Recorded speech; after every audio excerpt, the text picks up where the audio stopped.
Well, I wanted to do Lola because it's a significant story to tell. It's about grandmother. It's about their unconditional love with their grandchildren, and it is also important film to tell because in the Philippines, we have the grandparents are very important part of the family member, and I think it has something to do with also with our culture as a family. To tell this kind of stories to the world, not only to also to the Filipino people, and it's also significant because it tells the story about the injustice that's being done and happening, especially to this kind of people who live in this kind of life, hard life, if I may say. So I decided to do this film. Well, the story is about these two grandmother, which I actually saw on television in real life, where we based the story about these two grandmother whose grandson was accidentally killed by the grandson of another grandmother. So the story is about how they're gonna pursue, the case, and the story of the other grandmother is how she's gonna bury the grandson. So it's the intertwining, stories of these two grandmother and how their paths cross, at one point in the film. Tulong po sana ako. Ito kasing naisip.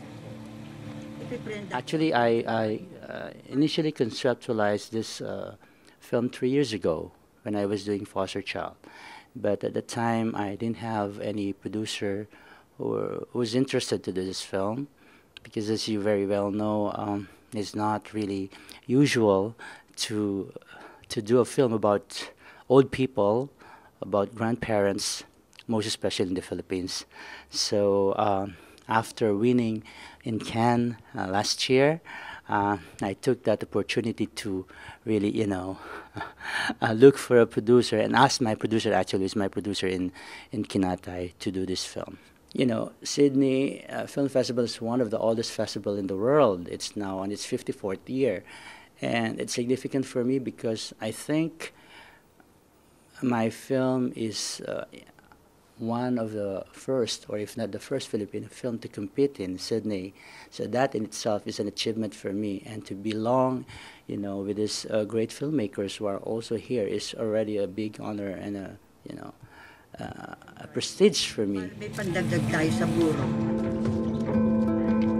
Para maayos yung kaso mo at nang makauwi ka na. Itong itlog na ito, muna. Bibigay ko na.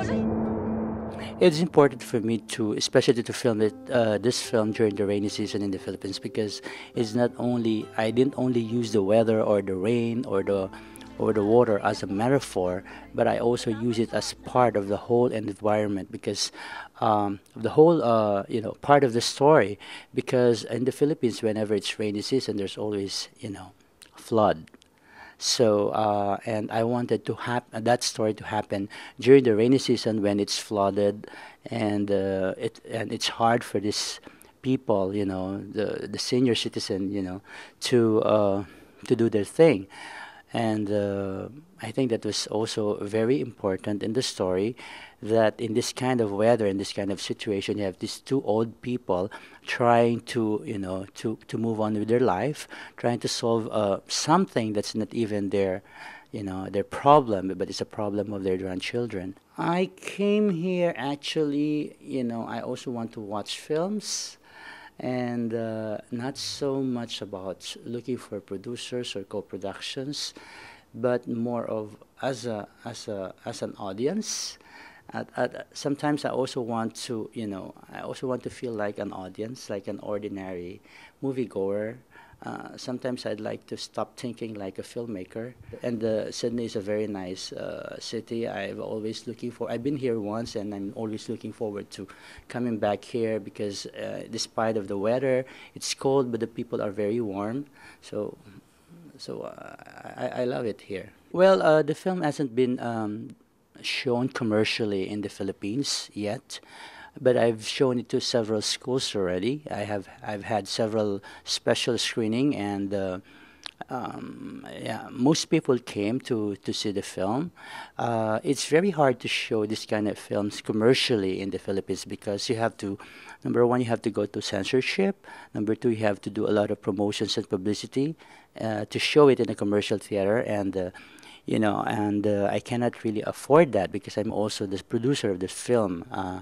And I cannot really compete with the commercial films in the Philippines. So I'd rather I show it to a special screening where my audience are there.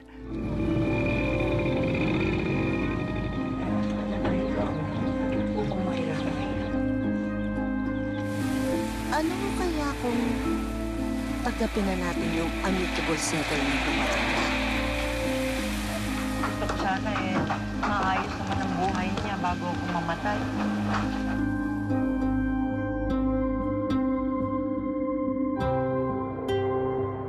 About the story, I think it's global, talking about the resiliency. It's not just, this Filipino family in particular, but I think it's more of the resilience of people, especially living in this kind of condition in life.